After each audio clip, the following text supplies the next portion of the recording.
Inatasan ng Land Transportation Office o LTO ang mga enforcer sa mga expressway na mahigpit na magbantay, lalo na sa mga overspeeding na driver. Si Efraim Gaitos ng Radyo Pilipinas sa Balitang Pambansa.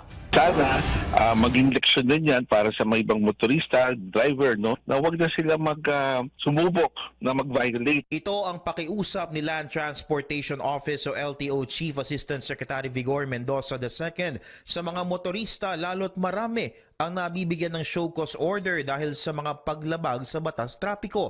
Aktibo kasi ang publiko sa paghahain ng mga reklamo sa hotline ng LTO at social media. At para maiwasan na maulit ang karambola sa SCTEX, inatasan ng LTO ang mga enforcer sa mga expressway na mahigpit na magbantay, lalo na sa mga overspeeding na motorista. Paalala ni ASEC Mendoza, hindi na dapat paabutin pa sa tollgate para isailalim sa breath analyzer at drug test ang driver na lumalabag sa batas trapiko. If the enforcer suspects the driver to be under the influence of alcohol or drugs, pwede hong mag-conduct ng sobriety test, at pag siya ay bumagsak sa sobriety test, breath analyzer test, diretso na po yan sa police station dapat. Hindi dapat yan kung saan silang dinadala. Araw-araw na rin magsasagawa ng random drug testing sa mga driver para matiyak ang kaligtasan ng mga pasahero na uuwi sa kani-kanilang probinsya para makaboto sa Hatol ng Bayan 2025.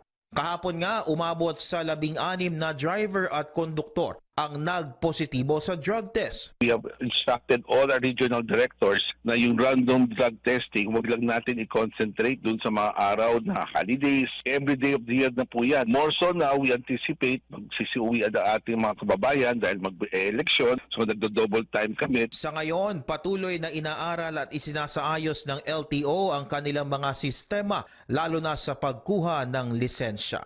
Mula sa Radyo Pilipinas, Efraim Gaitos para sa Balitang Pambansa.